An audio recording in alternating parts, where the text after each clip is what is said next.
Hi, my name is Kimberly Vela, and I am here today to present to you Chapter 11, The Unmade Future and Starting Points from Creativity Inc.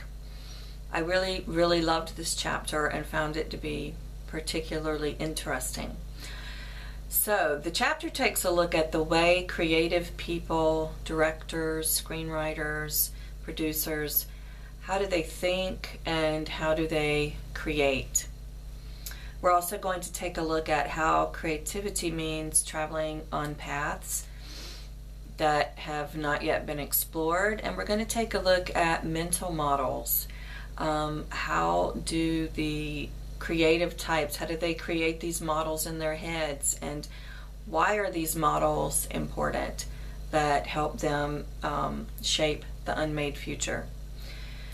Many of us have a romantic idea about how an idea or creativity happens, like a light bulb that goes off like a flash in your head. But Catmull says that's really not the case, that very often it's a really long experience. In other words, people discover and realize their visions over time and through what he calls dedicated, protracted struggle. Catmull also feels that creating the unmade future is about fostering the optimal conditions in which it, and whatever it is, can emerge and flourish, and that this is where the real confidence comes in. The confidence that together, as a group, as a team, we can figure it out together. He says uncertainty usually makes all of us very uncomfortable, the unknown. And he said creative projects, however, are filled with the unknown and uncertainty. He also says there's a sweet spot between the known and the unknown where originality happens, and the key is to be able to linger there without panicking, which means you need to develop a mental model that can sustain you. And he said at the beginning of a project, very often this is all you've got, is your mental model. Athletes and musicians talk often about being in the zone, and this is a mystical place, they say, where the inner circle is silenced, and they completely inhabit that moment where the thinking is clear and the motions are precise. And they claim that often mental models help them get into this zone. Brad Bird, director of The Incredible, thinks of directing like skiing. He said in both pursuits, if you tighten up and you think too much, then you can crash. But he says lingering too long can also make him freak out. So he tells himself he has time even when he does not. So in essence, he lies to himself, or he tricks himself.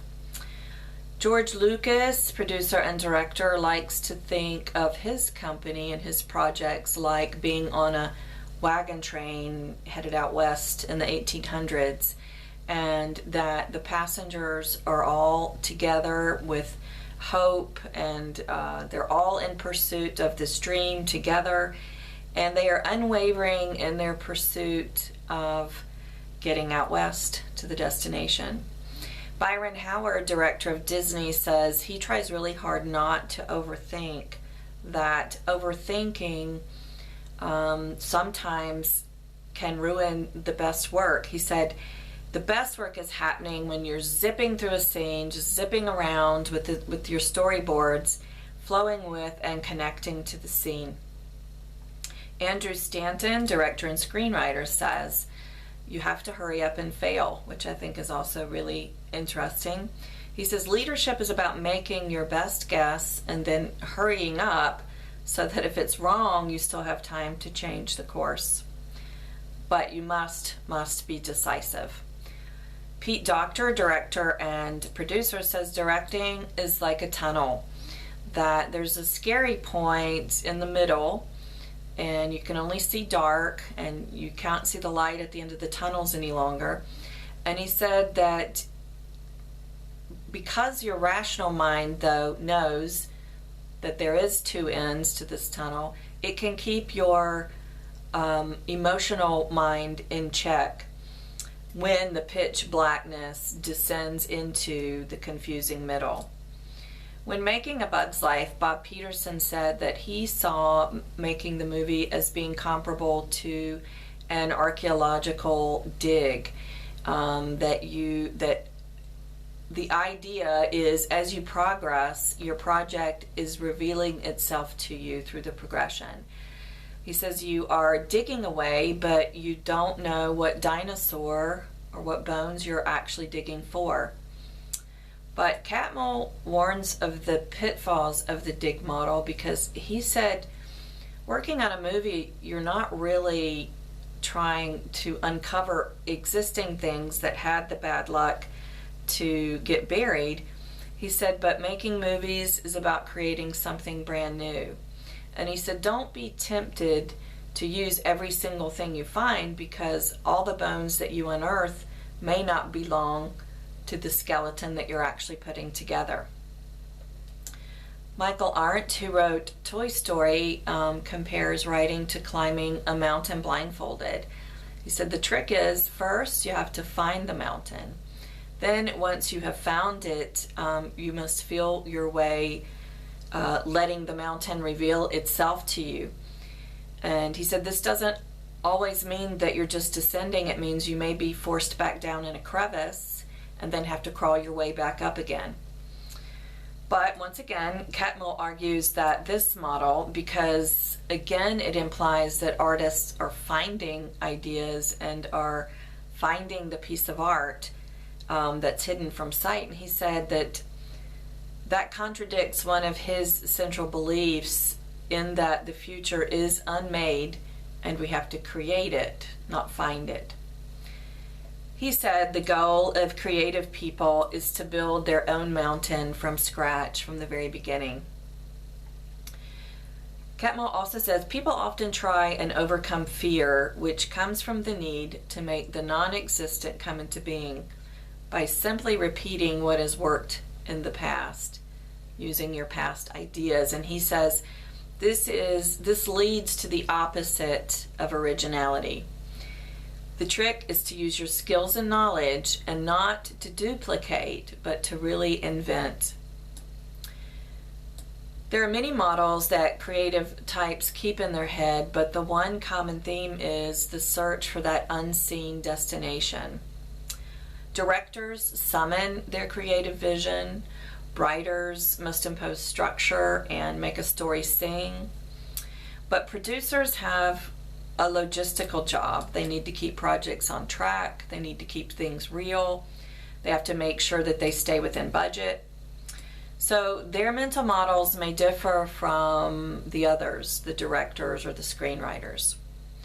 Producers do have one thing in common, however, and that is managing hundreds and hundreds of people, and that requires a lot of balance, and I assume a lot of patience as well. Producers first assess, then they become what's called for in that situation. So it's like being a chameleon. You change your colors according to the situation. One mental model that Catherine Seraphin has or uses is called the process communication model. She says that being a manager is like taking the elevator from floor to floor, and that every condominium is a personality, and every condominium has a different view and different people living on different floors. And to communicate effectively, you must meet them where they live, on that floor. And it doesn't matter if they're producers or direction or production staff, you have to take the elevator to that floor and see them where they live. Other times, this Ms. Seraphin says a mental image that she puts in her head is that of her being a shepherd who is guiding a flock of sheep. And she says that sometimes she's maybe in the front of the flock, sometimes in the back of the flock, And then maybe sometimes she's in the middle and she can't see anything at all. I mean, they don't know, she doesn't know if they're headed toward a barn or toward a hill or where exactly they're going. And she said she knows eventually they will get where they're going, but the going could be very, very, very slow. Another model that has been especially helpful to Catmull is mindfulness and staying in the moment, in meditating and being open to the new, keeping your mind clear. He also feels paying attention to what is in front of you and not hanging on too tightly to the past is also key. Starting points, which is a small section in the back of the book, gives points of view from Catmull and includes 4 pages of statements and principles that he holds dear to his heart. He says the trick is to think of each statement as a starting point, a prompt toward deeper inquiry, and not as a conclusion. My personal favorite of his statements from starting points is, failure is a necessary evil. In fact, it isn't evil at all. It is a necessary consequence of doing something new. I think this is absolutely an amazing statement, and I have a feeling it could be a game changer for me to not be so afraid of failure. In summary, all the mental models presented do contain the same themes. Number 1, the need to keep fear in its place. Number 2, the need for balance. Number 3, the need to make decisions. And number 4, the need to feel progress is being made. What is also important in the creative process is that we all struggle to build a framework to help us to be open to making something new. And that the models in our heads embolden us as we whistle through the dark. He says we must also answer 2 questions when you are a participant in a creative process. 1, how do we keep from veering too far to one side or another? And number 2, how do we follow our carefully laid plans yet remain open to ideas that are not our own?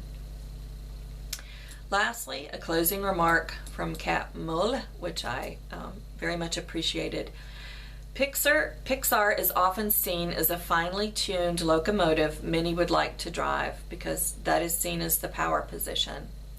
But driving the train is the way to shape the company's future.